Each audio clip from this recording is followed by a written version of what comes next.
Hi, this is Professor Fernandez, and this is video 1B in lesson 21. So the reason it's 1B is because in the video 1A that preceded this one, I was still talking about reviewing trigonometry, just different aspects of it. In that video, we talked about arc length. We also talked about central angles, circumference, and then converting between degrees and radians. You can kind of see some of the work left over up here from that video. Okay, so in this particular video, though, I want to talk about ratios of sides of right triangles and also talk about the Pythagorean theorem. So I've inserted here figure B.15 that goes along with this example B.15 from Calculus Simplified that we will be working on. So let's take a look, see what it is asking.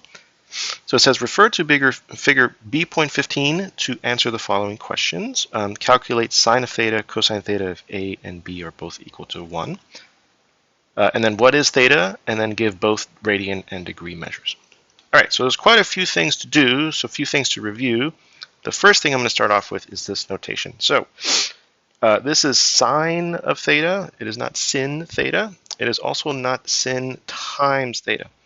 So for example, sin of 30 degrees, I would not say that. I would say sine of 30 degrees. I would also not say this as, sin times 30 degrees. All right. So this is all convention for how we write sine of theta. In English, we would write sine of theta, right? But mathematicians are a little lazy. That takes a little too long. So we write sine of theta. But even this parentheses is a little too lazy, right? We're too lazy, so it takes too long, so we remove the parentheses. That unfortunately does cause some confusion. So when a student sees something like sine of 30 degrees, some of them think that this is sine times 30 degrees, which is totally understandable. But it isn't, right? It's sine of 30 degrees. And that begs the question, what does sine of theta mean, right? Now that I understand the notation. Well, so we have these definitions of the ratio. So if I look over here on this triangle, if I find theta, then sine of theta is the opposite over the hypotenuse. Cosine of theta, the second important ratio, is the adjacent over the hypotenuse. And tangent theta, the last important ratio, is the opposite over adjacent. Okay? So sine of theta is the opposite over the hypotenuse. The side length, C here, opposite the angle, the right angle, is called the hypotenuse. So C is the hypotenuse. Great. So to write down for this triangle what sine of theta is, the opposite side is B. The hypotenuse is C. So sine here is B over C. And what about cosine? Well, so here is the same theta, right? And the adjacent side is this, the side adjacent to the angle. So that's A. The hypotenuse is still C, so that's A over C. And then tangent of theta is the opposite side, so that's B divided by the adjacent side A, so that's B over A. Okay, awesome. So we now have a sense of what sine, cosine, and theta are in terms of the side lengths of a triangle. And that's the first insight that I want to give you. So sine, cosine, and tangent of an angle theta are ratios of side lengths of a right triangle. So that's how, in the simplest possible way you can understand what it is that they measure, right? Ratios of side lengths of a right triangle. Okay, so in this particular example, if I have a right triangle with an angle theta, and A and B are both 1, A and B are both 1. Okay, I want to calculate sine and cosine. Well, the first thing I notice is that I need the hypotenuse. I need to know what C is, right? The hypotenuse. How do I figure out what C is? So that's another thing to review, the Pythagorean theorem. So Pythagorean theorem says in a right triangle, like the one over here, the square of the hypotenuse is the sum of the squares of the side lengths. A squared plus B squared equals C squared. So to use that over here, I would say C squared is equal to 1 squared plus 1 squared, which is 2. And then I'm solving here for C. It's technically a quadratic equation. Technically, I would get 2 roots, like square root of 2 and negative square root of 2. But because we're talking about the length of one side of a triangle, lengths are not negative, right? So I just solve for that negative square root of 2. Again, this is not something that you should think too hard about when you're solving for the hypotenuse in a right triangle, but I wanted to mention it anyway to be complete. So c is square root of 2. So I'm going to go back here, erase that, and put in square root of 2. Okay, so now I have all the side lengths that I need to calculate all my trigonometric ratios. So let's do that. So sine theta is opposite over hypotenuse. So that's 1 over square root of 2. Great. And cosine of theta is adjacent 1 over hypotenuse. So that's also 1 over square root of 2. Great. And then tangent theta is opposite over opposites, which is 1 over adjacent, which is also 1. So that's just 1. Okay. So these are my 3 ratios. You might remember that we don't really like radicals in the denominator in math. It's a little easier to work with them in the numerator. So we can rationalize both of these by multiplying top and bottom by square root of 2. If I do that, I have a 2 in the denominator, a square root of 2 up top, 2 in the denominator, square root of 2 up top, and then this one does not have a square root of 2, so I'll leave it like that. So, any one of these equal signs would be, the right answer, correct answer. But, slight preference for the rationalized form that has the radical in the numerator. So that's sine, cosine, and tangent for this triangle. Okay, so now the question is, what is theta? Give both radian and degree measures. All right, so let's go back to our triangle. If I can erase all these arrows here and try to figure out what's theta. This question, I should say, is intended as a brief review of some of the things you might remember way back from when you studied geometry, Euclidean geometry. So if I have a triangle where the base lengths are the same, actually, any 2 lengths are the same, this triangle happens to be isosceles. So when I have an isosceles triangle, the angles that are not the right angles have the same degree measure. So this is theta over here. So that means that this is also theta. Okay, in an isosceles triangle, you might be used to seeing it like this, and you might be used to seeing these little indications that these 2 side lengths are the same. So if you saw in a triangle like this, then you would say, oh, so this angle is the same as that angle. In an isosceles triangle, the opposite angles are equal. So then we could do a little math here. We could say, oh, another fact, all the angles in the triangle add up to 360 degrees. We have 2 thetas. We have a 90, right? That's that one. And that adds up to 360.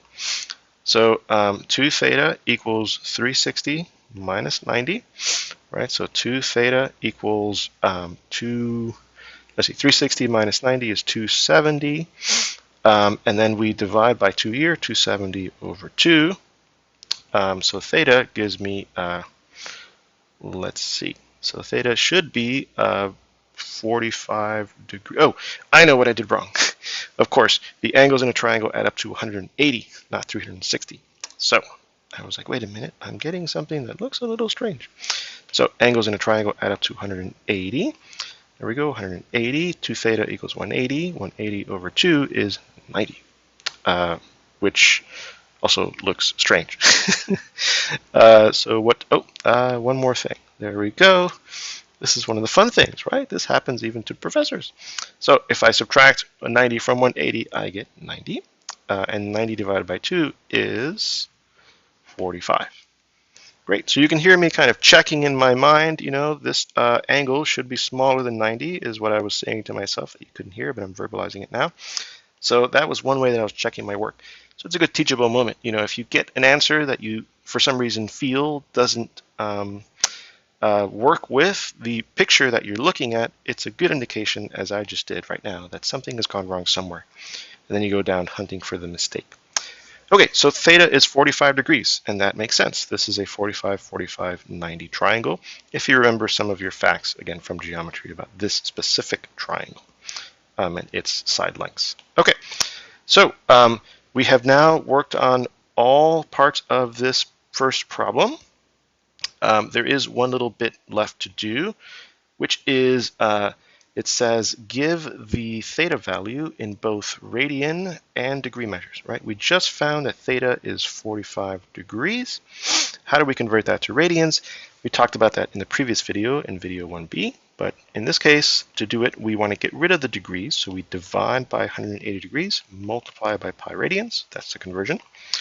And then here's where the degrees go away. So that's how you know that you are getting the right, you're multiplying by the right factor instead of 180 over pi, for example. So this simplifies to pi over 4 radians. All right. So I would say, oh, I can go back up here and insert information here. This is pi over 4, and this is pi over 4. Looks a little cluttered, I know, but I just wanted to show you where that information goes in the diagram. Okay, so we have now finished part A of the example, and let's clear things up here so we can get ready for part B. Okay, so what does part B say? So part B says, given that sine of 30 degrees is 1/2, calculate cosine of 30 degrees and tangent of 30 degrees. All right, so first you have to make sense of the question. Where does this come from? Why are they giving us a sine of 30 degrees is 1/2? Well, this is part B of refer to figure B.15. Aha, so now they're telling us essentially draw a new triangle where we're still looking at a right triangle, but now you know that sine of 30 degrees is 1/2. Okay, so what I'm being asked to do here is that I know sine of theta, like we just talked about for this triangle, is opposite over hypotenuse, so that's B over C. And I'm given that sine of 30 degrees is 1/2. So in the simplest setup for this, right, we can assume that theta is 30 degrees and that B is 1. B is over here, right? B is over, oops, sorry. B is over there, the opposite side. And that C is 2. C is the hypotenuse, so I put a 2 there. So this is me converting the information that they're giving me in the simplest way to useful information that I can then use to calculate cosine and tangent. Okay, this might not be the correct triangle for the absolute in the absolute sense. Why? Because 1/2 is also equal to, if I multiply top and bottom by 2, 2 over 4. So maybe the triangle looks like this, right? Maybe it's a opposite side of 2 and hypotenuse of 4. And you can see I can just keep scaling by whatever number I want, or maybe, it's if I multiply top and bottom by 3, maybe it's 3 and 6, right? So you might be wondering, how do I know what these actual numbers are? And the answer is you don't. However, like we talked about earlier with sine, cosine, and tangent, they are equal to ratios of the sides, okay? So in that sense, it doesn't matter if this is a 3 and a 6, because 6 divided by 3 is the same as 2 divided by 1. And again, sine, cosine, and tangent are only about ratios of those sides. So we don't need information about the exact number, right? The exact side lengths. We just have the information about their ratios, and that's okay. So how do I use that information to find out the cosine of 30 and the tangent of 30? Well, remember, cosine needs the adjacent side length, and tangent also. So I got to find what this A down here, is. To do that, I can go back and use my Pythagorean theorem. So I'll set up my equation here and say c squared equals a squared plus b squared. Awesome. And at this point, I can solve for a squared, and I can say a squared equals 2 squared minus 1 squared. That's 4 minus 1, that's 3. So a is square root of 3. Remembering again that the negative square root of 3, perfectly fine, answer for an algebraic problem, a squared equals 3, but not for this geometric problem where a is a side length. So I go back here and I say, great, a is square root of 3. And now I have all the side lengths that I need to calculate all the ratios that I could want to calculate. So we have the sine 1 done already for us. So let's calculate cosine, of 30 degrees. So what is that? Remember, that is the adjacent side over the hypotenuse. So that's square root of 3 over 2. And then tangent of 30 degrees, what's that? That's the opposite over the adjacent. So 1 over square root of 3. This one we rationalize just to have that slight preference where the radical is in the numerator. And then those are our final answers. That's the cosine, and then that is the tangent. Okay, so, just a few things to talk about here as we end the video. First of all, remember that sine, cosine, and tangent are ratios of lengths in a right triangle. Ratios of lengths in a right triangle. Second one is that, Pythagorean theorem is something that connects the lengths of these three sides of a right triangle. So that's something that you will almost always run into as you're, like we did in both cases here, as you are trying to find sine cosine values. So remember the Pythagorean theorem. Converting back and forth between radian and degree, we talked about that also, something else to remember. And then finally, I would say there are some facts from geometry that are going to come in inevitably when you talk about right triangles. We talked about that earlier with the isosceles triangles. Also, the sum of the interior angles of a triangle being 180 degrees. So make sure to review some of those facts, but especially if you're in this course with me as we go along, we will talk about and you will see throughout the practice problems and examples what those facts are. Geometry was, there were a lot of topics in there. You don't have to remember, SAS postulate or two-column proofs or something, right? A lot of stuff that we won't necessarily draw on, but the point of these videos is to remind you of those things that are useful and that we will draw on in terms of, for the purposes of learning calculus. Great, thanks.